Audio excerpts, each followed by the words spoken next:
In this episode, we have another amazing birth story. This time, it's a completely unmedicated hospital birth.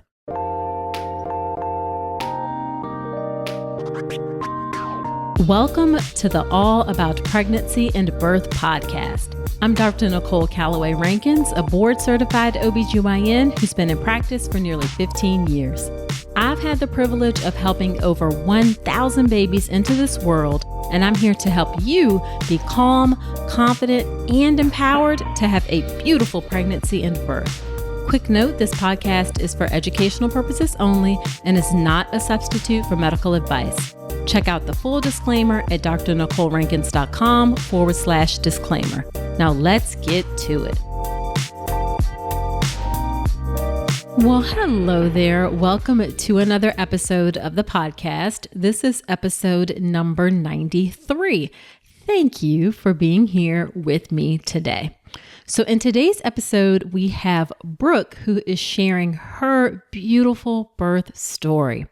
Brooke loved birth long before she was pregnant, and once she was able to have babies of her own, she took steps to prepare for the hospital birth of her dreams.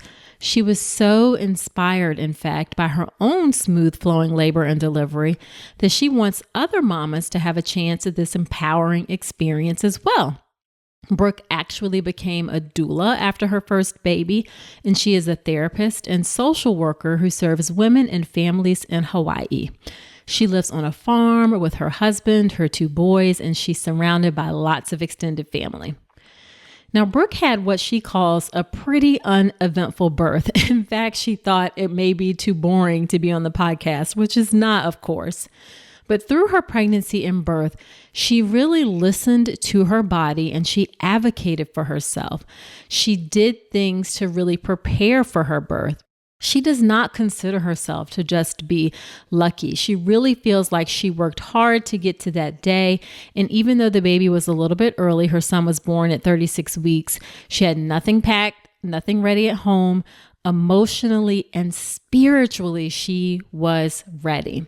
And she would love to encourage other women to do what they can to prepare, even if that means just preparing to be flexible. So we have a really great conversation. In addition to talking about how she prepared for her birth and her labor and birth experience, she talks about things like how she saw a pelvic physical therapist during her pregnancy, how she briefly considered a home birth, how she had lots of folks in her labor room with technology because they couldn't be there because of COVID.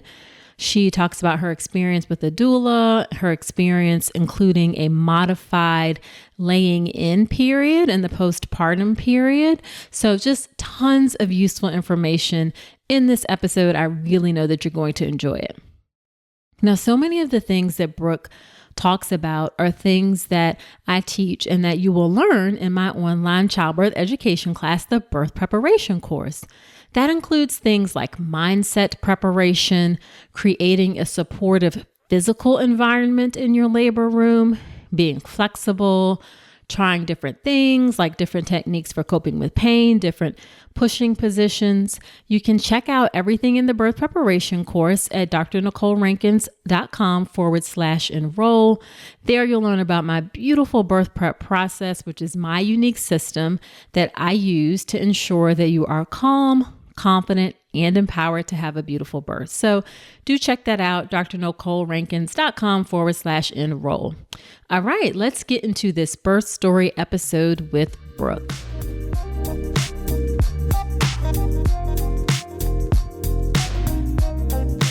Thank you so much, Brooke, for agreeing to come onto the podcast and share your birth story. I'm so excited to have you here. I'm so excited to be here. Thank you so much. Yeah, so why don't you start off by telling us a bit about yourself, your work, and your family, if you'd like. Sure. So I live in Hawaii on the island of Oahu. I'm a social worker. I'm a clinical social worker. I'm currently in medical social work, and I'm also a therapist. And I also did a training to be a birth doula. So I'm a total birth nerd and lover of all things birth. Love it. My husband is Ka'anapu, and we have 2 kids. We have a 3-year-old boy and a 3-month-old boy. Oh, wow. So I didn't realize. So this is, and I know we're talking about your second birth. I didn't realize it was so recent, I guess. Yeah, yeah, so I think when I signed up to come on the show, he was just a month old. Oh, wow. Wow. Wow. Well, thank you for coming on because I know this time can be tricky. Is he sleeping through the night and things like that? Or is he settled or?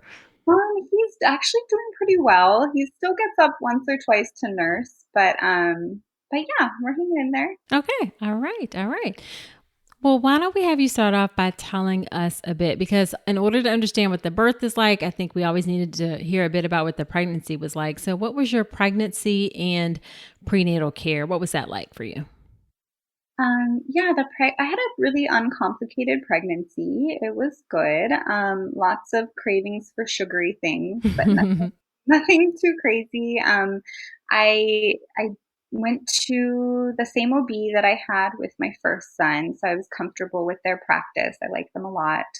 And at one point, I noticed kind of midway through my pregnancy that I had some urinary leakage, and a lot of people say, "Oh, that's so common. That happens when you're pregnant, right? All the pressure and all that." But it just seemed a little bit like, oh, something else might be going on. So I asked for a referral to a pelvic floor physical therapist. Okay.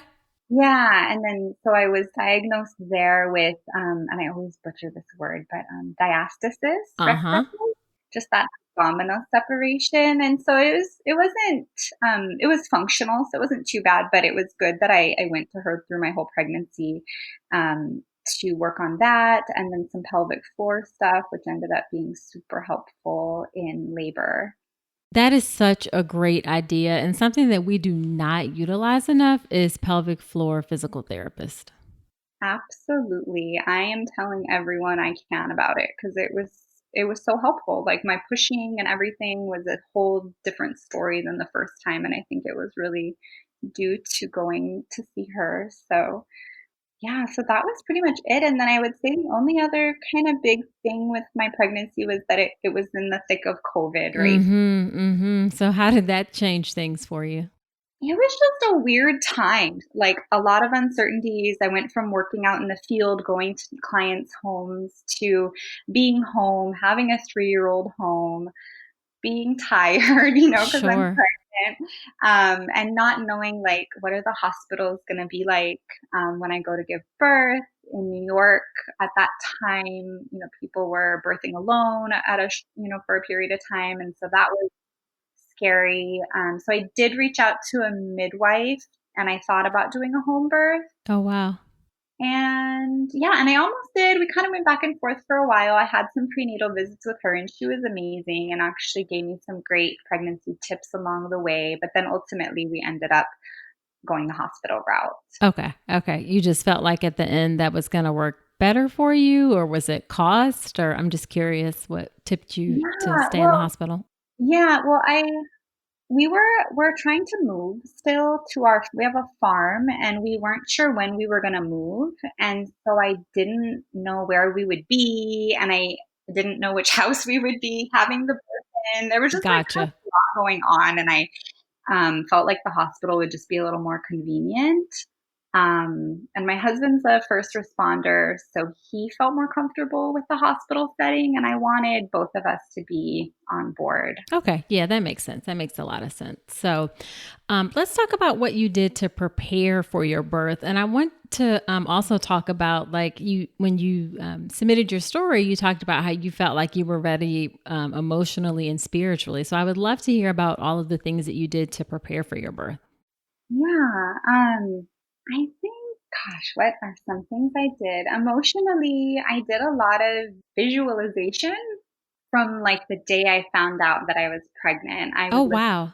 Yeah, I was excited. I had a great first birth, so I think that I had that advantage going into the second one with a positive outlook and being excited to be pregnant. So I would put music on while I was driving or working out that made me just feel really good.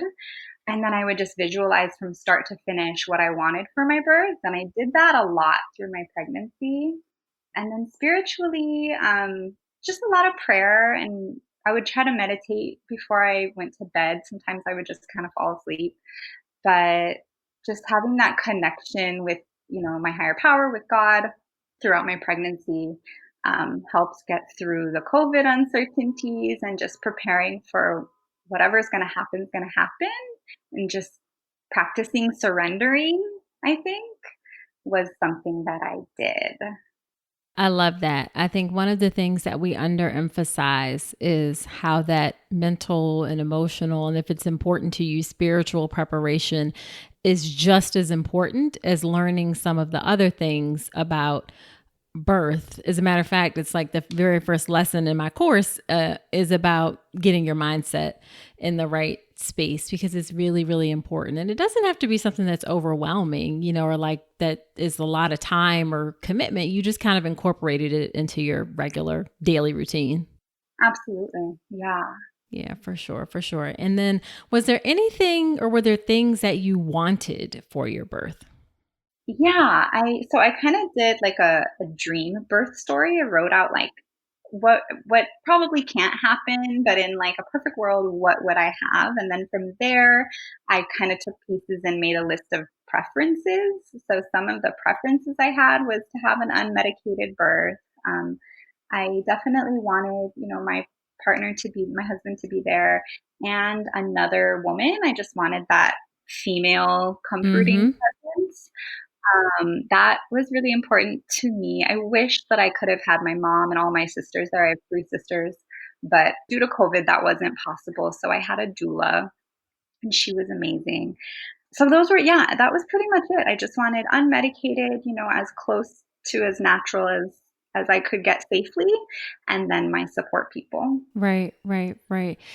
And when you were visualizing, when you were writing this down, when you were really like setting that intention and putting that energy out there, was it that, I guess, did you have flexibility around it? Like, were you thinking it has to be this way or it can't go any other way? Or did you have the mindset that I know that it can be, birth can be unpredictable? Like, where was your headspace, I guess, in that regard?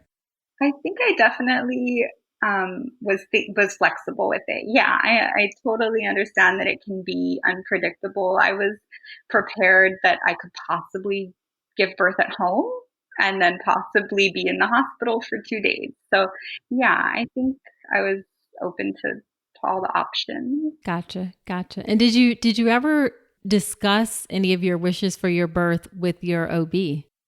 I did. I started talking to her pretty early on this time about things I wanted, things that would pertain to her, I think. So I was kind of clear, like she knew I wanted an unmedicated birth. And I also told her I didn't want coached pushing this time. I really Mm-hmm. just wanted to stay in my labor land zone and do it myself.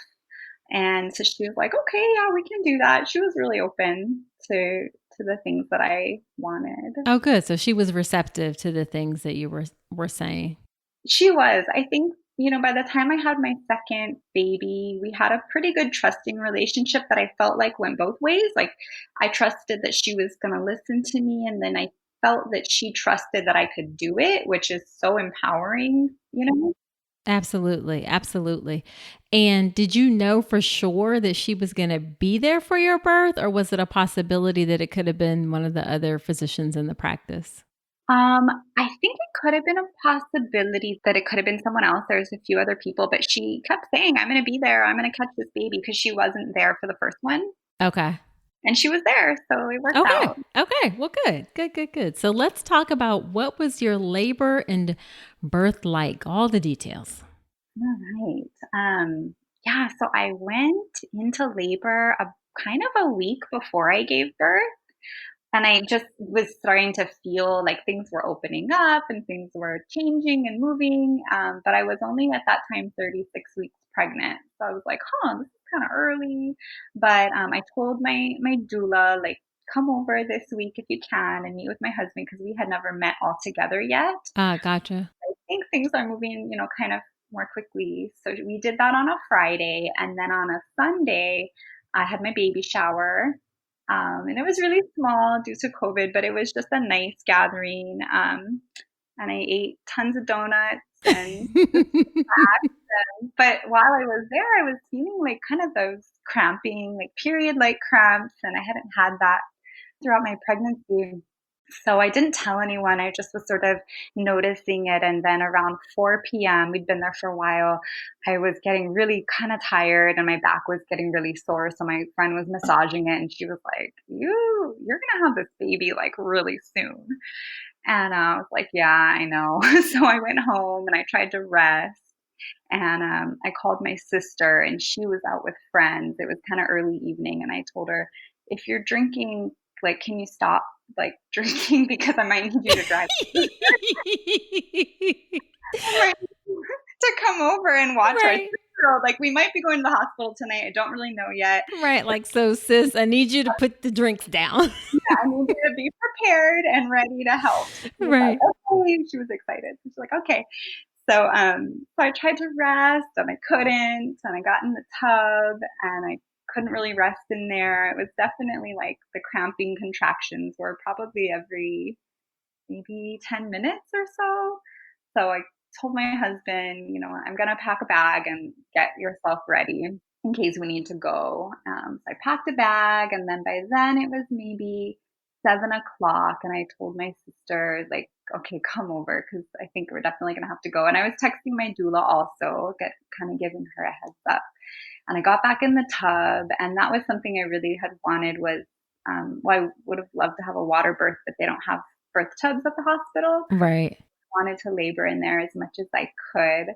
And I had my playlist on, and that was helpful. And then my sister came and I got out of the tub, and she was awesome. She's my younger sister hasn't had any kids, but it's like her maternal instincts just switched on, and she Gotcha. knew like where to massage me. She made sure I drank a lot of water, took me to the bathroom a lot, and finally around maybe 8 or 9, 9:30, she was like, "I think you need to really go. Like you need to go to the hospital now." And I was like, oh, "Okay." I kind of was avoiding it. I'm like, "You're right."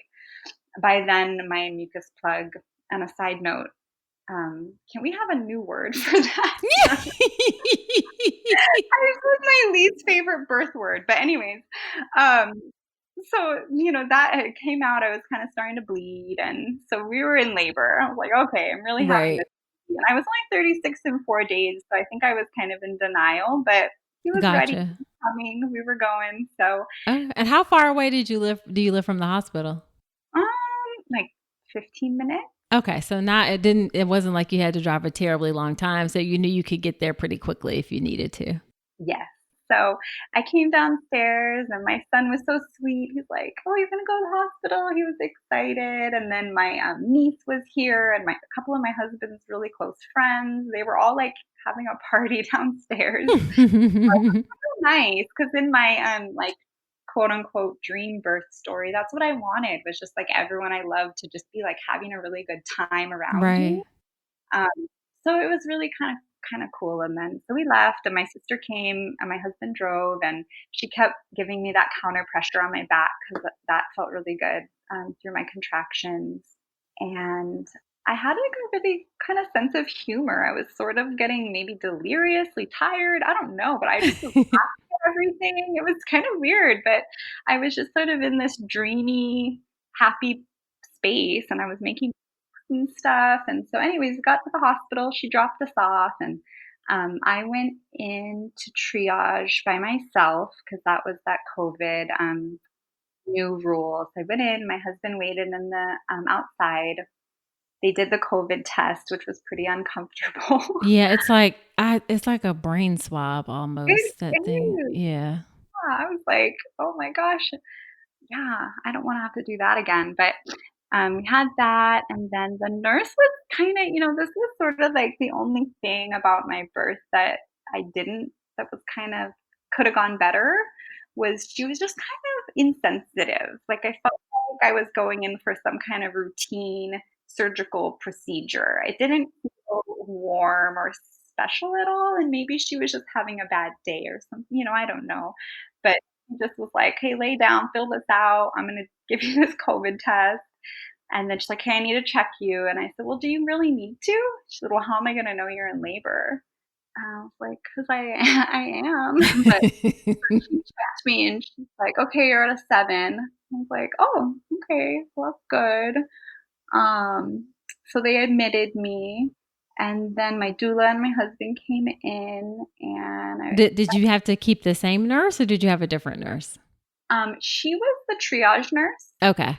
Yeah, so she was still present for the birth, but not as involved. I had another nurse, and she was really sweet. She was really good. Um, yeah, so they got me kind of comfortable, and I was having a hard time getting comfortable. The contractions were pretty intense at this point, and even counter pressure didn't feel good. I didn't really want to be touched anymore. And I remember I just kept saying, like, every time a contraction would come, I'd be like, okay, okay. Like, I was like, all right, we just can get through this one. And I was trying to just stay connected to the baby and move him down, the birth canal, and just stay open and relaxed. So my doula helped with that, like making sure my jaw was relaxed and my body was relaxed. And I was on my hands and knees for a while. And then finally around maybe 10:30, after being in there maybe half an hour or so, my water broke and it was Okay. crazy volcano explosion. I've never I've watched a lot of birth movies, and I've never seen that. It Like was like a tidal wave of yes. fluid. You're like, did that all just come out of my body? Yeah, everyone in the Yeah. room was like, "Whoa, that was so crazy." So, and then after my water broke, it was just a few more contractions, and then I could feel him right there, and I told the OB, meanwhile, was sitting in the corner just doing some notes, and she said, "You just let me know when you're ready for me to check you." So then I said, "Okay, I think the baby's coming." So she checked me and she said, "Oh yeah, you're right there. You just push whenever you're ready." So she was really just supportive in the sense of just being there and trusting that I could do it. Gotcha. Gotcha. That's really, really important. Yeah, yeah, it was definitely a little different than my first birth where I felt like a ton of people rushed in the room, like there was an emergency about to happen, you know? And this time it was just very quiet. The lights were low, and I pushed a few times and on my back, 'cause that just felt good. I thought I'd like to push on my hands and knees or in like more of a creative position, but really just being on my back felt really fine. I kind of was tilted to the side a little bit, and I pushed a few times, and then his shoulder was stuck for a second. So I just thought to myself, "Oh, heck no, we're not any kind of we're getting him out. I'm getting him out, pushing on my own." So I did, and I pushed him out, and then I reached down. I kind of had my hands down there most of the time, and I reached down, and the doctor said, "What did you get?" Because I didn't know. We didn't know what we were having. Oh. Yeah, it was like a gift. "What did you get?" And I was like, "Oh, it's a boy," which I was shocked. I thought I was having a girl. But yeah, it was a boy, and he was like 7 pounds. At 36, not quite 37 weeks? Yes. Oh, yeah, he was gonna be 9 pounds if you woulda gone Yeah, my further. body's like, "No, thank you. He's ready to go." Yeah, yeah, sometimes babies come a little bit early, they're just done a little bit early. So from start to finish, from when you got to the hospital to when you had the baby, like, how long was that? Maybe like, 2 hours, hour and a Okay. Nice, nice, but you already got to the hospital, you were 7 centimeters, so you were, like, well over halfway across the finish line at that point. yeah. And then what did you say? I don't know what's going on with my brain, but did you say you did a childbirth education class or read any books or anything like that to prepare? Yes, so with my first 3 years ago, I did the Bradley method class. Uh-huh. Okay. Did that with my husband, and so that was good. So I didn't do it again because I felt like I was Sure. refreshed on that, and then, I read a lot of books and I listened to a lot of podcasts. Gotcha. Gotcha. Gotcha. And so they did actually let your doula in because some hospitals were not doing that. They were only letting your partner in. So they let both of them in? They did. Mhm. Okay, that's nice. That's really nice. And then It's interesting. Did you deliver at it was the same hospital and like 3 years apart. Is that right? That's correct. Okay. But you said the first time the energy in the room was just a lot different. It was at the end, like while I was laboring, it was similar, just a nurse and my support people. But once I was time to push, the midwife came in, and then I felt like there were like 3 or 4 other people in there. I don't know. I don't know why. I don't really remember. Right, right, right. Interesting. And it wasn't like, and you said then this time though, it was more like the lights were down, the atmosphere of the room was just a little bit different. It was, yeah. And I think that that makes a difference. Like I always, want to go with whatever the birthing person wants, but I think dim lights and like that energy that's created in the room is important and helpful for like when you're giving birth. It just kind of helps set the tone for the Oh, situation. absolutely. I think if you don't feel safe and relaxed, your body's not gonna open up and, do what it needs to do. Yeah, 100%. And did you do anything like listen to music or anything while you were in labor? Yeah, I had my playlist, so kinda towards the end, I was like, "My music, my music." My girl was like, "Oh, yeah, she made a playlist," so they found it and they put it on, and I had, a mixture of, like, some Christian, like, spiritual music, and then I kind of was, for some reason with this pregnancy, really into, like, R&B, like, old hip hop. Right. I wanted kinda really, like, sexy music. I don't know what it was. It's just the mood that I kinda was feeling Okay, with. you have to tell me some of the songs that you had.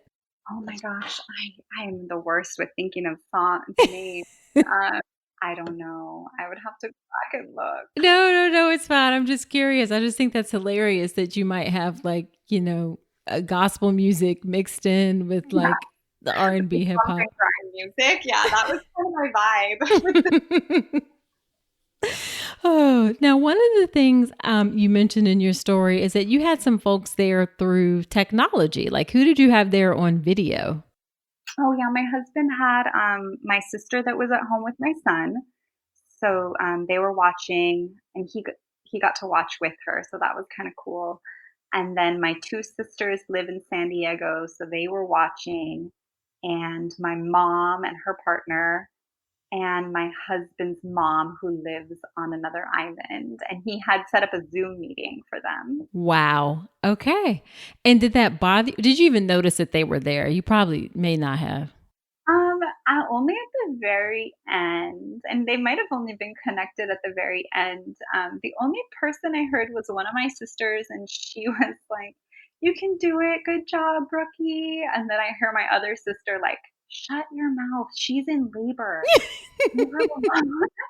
So it was kind of funny because my little sisters are bickering. I was kind of like comforting, and then at one point I heard my mom, and that was really nice because I had wanted her to be there. Yeah, yeah, that is nice. That is nice. And it sounds like your doula was very helpful. Yeah, yeah, she was great. She was, reassuring and helped get me into some good positions and, like, supported my head, just all the wonderful things that doulas do. She was Gotcha, gotcha. And do you think she worked well? Like you said, she hadn't met your husband up until that last point. Do you think that she was there, like worked well to support him as well, or like kind of support you both? Yes, absolutely. She was a really good fit, um, for him because he likes to do the tech support, like, he's my cheerleader, but he was more hands-on. And didn't push him to get in there and do it. Like, she understood kind of our flow of what worked for us. So it was good. Gotcha, gotcha. And how many times did you meet with her during your pregnancy? I met with her twice on the phone and then once in person.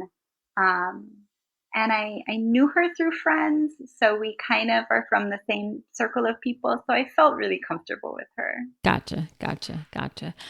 So what was the postpartum period like for you, both in the hospital and then once you got home? Yeah, and immediately after baby was born, his sugars were low. I think because he was early.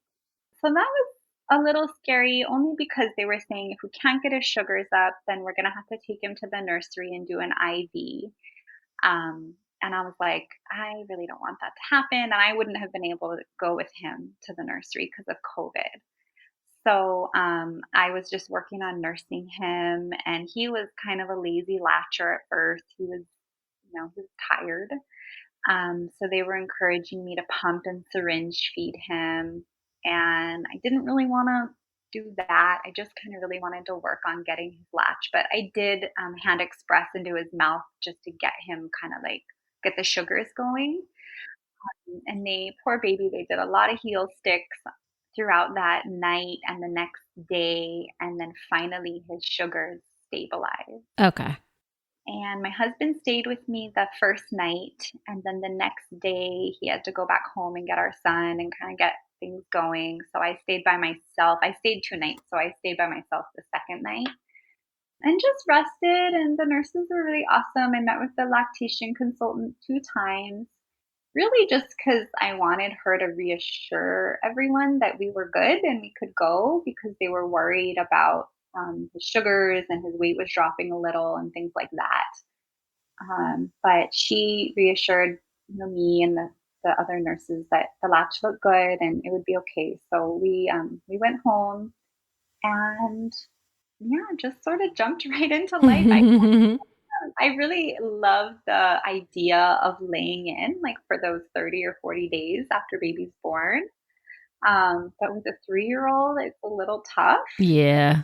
But my husband was pretty helpful. He took over a lot of his caretaking for the first week or so. So that was really good. And I got to just bond with baby. And I felt like I didn't bond with him in pregnancy as well as with my first, just because I was so much busier this time. And maybe because I didn't know the sex. I don't know if that played a part. Huh. And you knew it the first time? I did. Okay. Yeah, so I don't know if that played a part or not, but so I really wanted to just kind of get to know him and also get his weight up, like get that nursing going. So we had a lot of doctor's appointments for the first few weeks, and now he's 3 months and he is in like the 90th percentile. He's a super chubby baby. Aw. Yeah, and my healing went really well. I forgot to mention in my birth story part Right. that I didn't tear. And that was something I really, really wanted this time because I had torn with my first when I pushed. So Gotcha. I think that pelvic floor therapy was super helpful. Absolutely. Yeah. I didn't tear, so my healing was really, really quick. I also did some pelvic steaming. I don't know if you're familiar with that or had anyone come on and talk about that, but it's like vaginal steaming with herbs and stuff. I've heard about it, but never have, don't know much about it. So tell me what that entails. So you just boil herbs, and I got herbs from a midwife who kind of puts together a specific postpartum blend. You just boil them, and you sit on a chair with an opening and steam.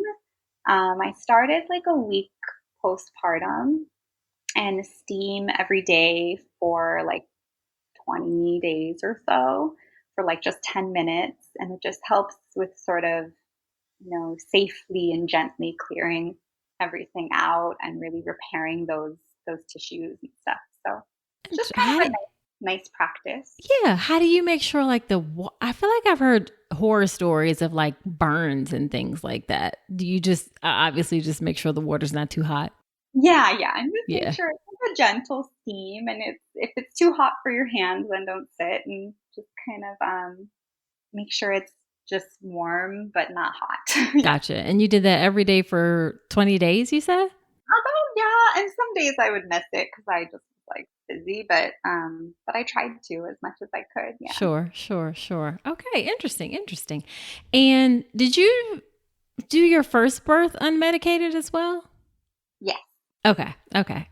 Okay, at this point, we had some technical difficulties in the recording on my side, so the last few minutes of the conversation went like this.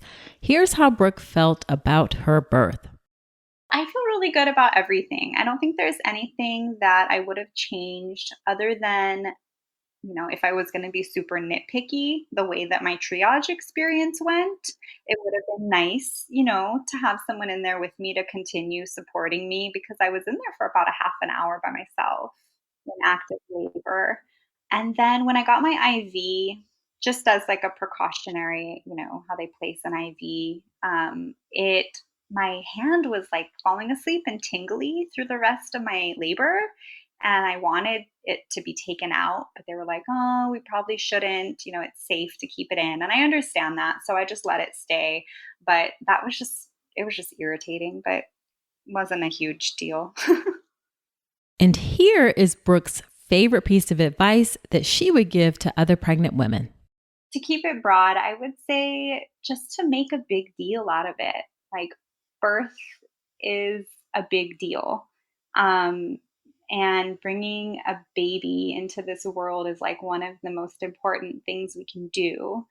So it's okay to, talk about it a lot and educate yourself and prepare physically and spiritually and emotionally, within your means, whatever, you're able to do. Because I think women are not a lot of, friends and family that I see, we're just so busy. And it's like having a baby is just this thing you're kind of doing on the side. And then you get through postpartum and you go back to work and it's no big deal. And I think it just needs to be celebrated more and get excited about it. So, yeah. And finally, here is where you can find Brooke online. I'm on Facebook, and it's not a professional, it's just my personal Facebook, Brooke K. Jacobson.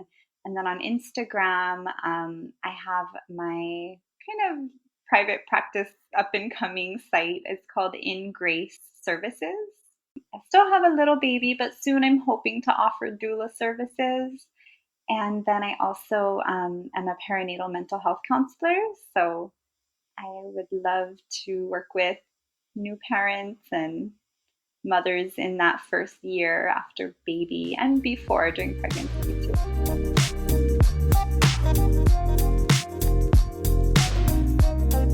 Wasn't that just an absolutely delightful episode? She has a really calming energy and lovely voice as well. So I know you enjoyed it just as much as I did.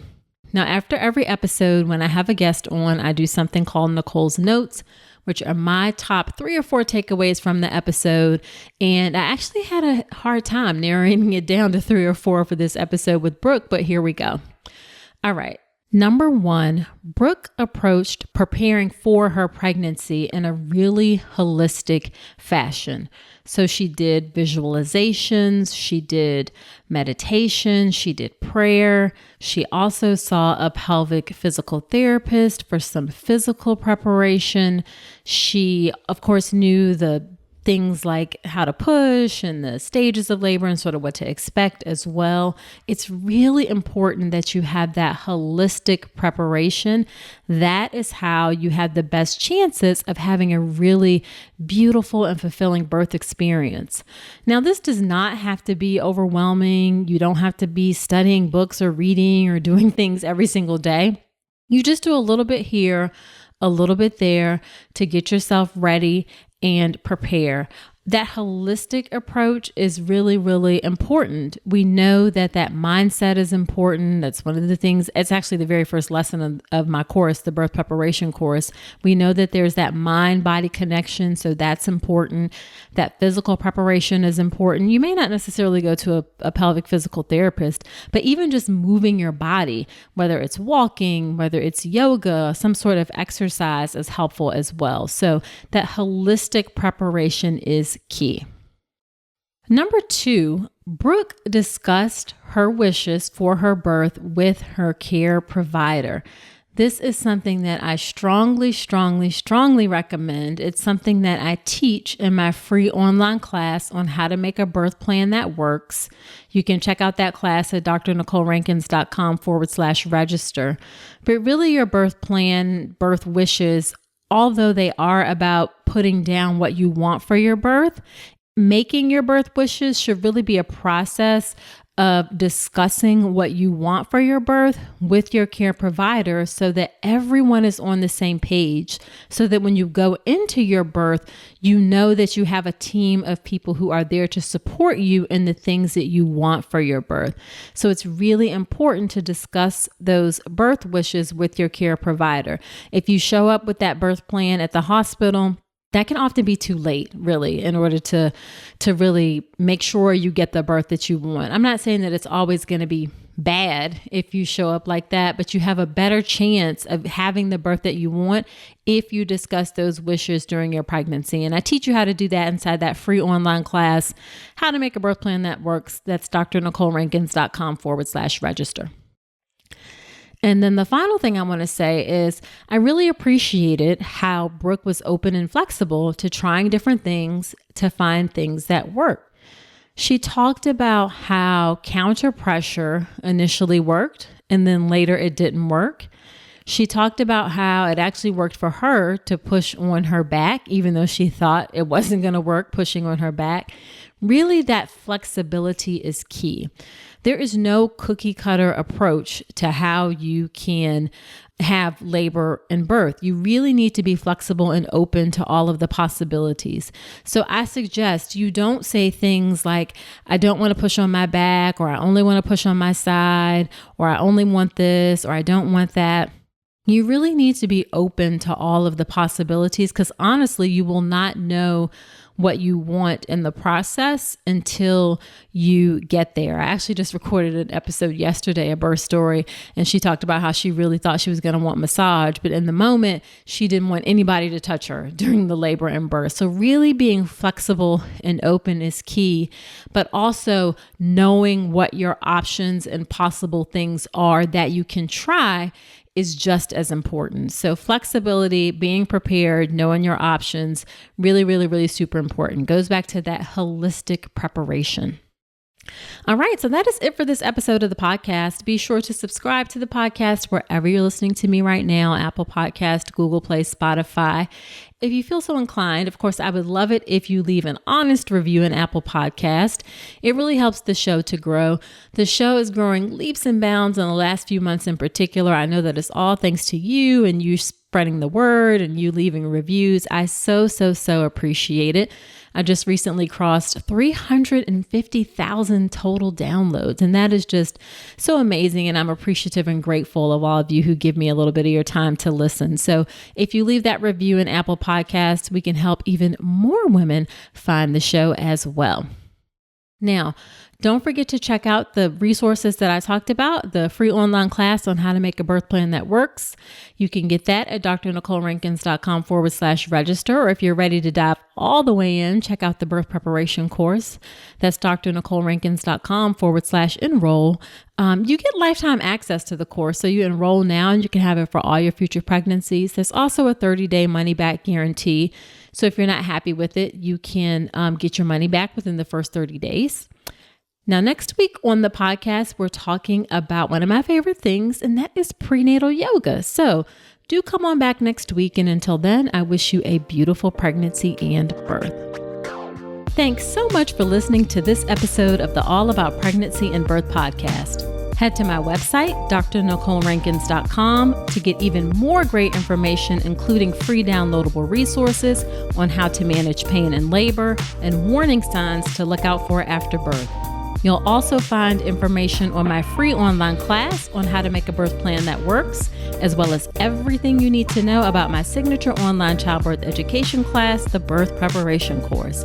Again, that's drnicolerankins.com, and I will see you next week.